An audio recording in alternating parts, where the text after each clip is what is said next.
विल्वाष्टकम में बेलपत्र के गुणों के साथ भगवान शंकर का बेलपत्र के प्रति प्रेम भी बताया गया है। श्रावण मास में महादेव शंकर को बिल्व पत्र अर्पित करते हुए इसका पाठ करना चाहिए। त्रिदलम त्रिगुणाकारम त्रिनेत्रम च त्रयायुधम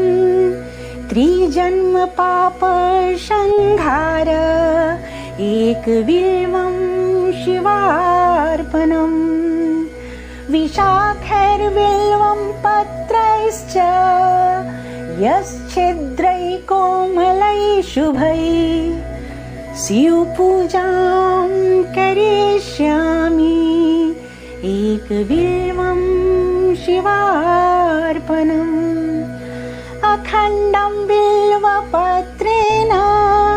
पूजिते नन्दकेश्वरे शुध्यन्ति सर्वपापेभ्यो एकबिल्वं शिवार्पणम् शालिग्राम शिलामेकां विप्राणां जातु चार्पयेत् सोमयज्ञ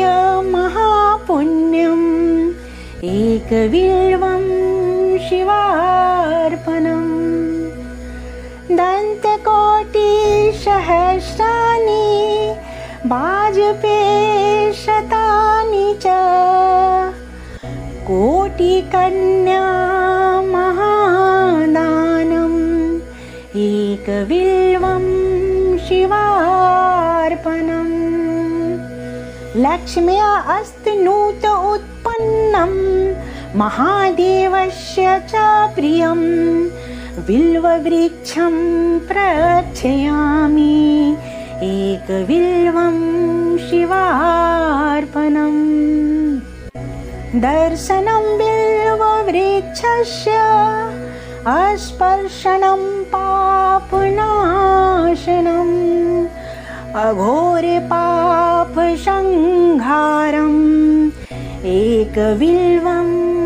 शिवार्पणम् मूलतो ब्रह्मरूपाय मध्यतो विष्णुरूपिणे अग्रतः शिवरूपाय एकबिल्वं शिवार्पणम् बिल्वाकाष्टकमिदं पुण्यं यः पठेत् शिव सर्वपाप विनिर्मुक्ति शिवलोकमवाप्नुयात् इति बिल्वाकाष्टकं सम्पूर्णम्।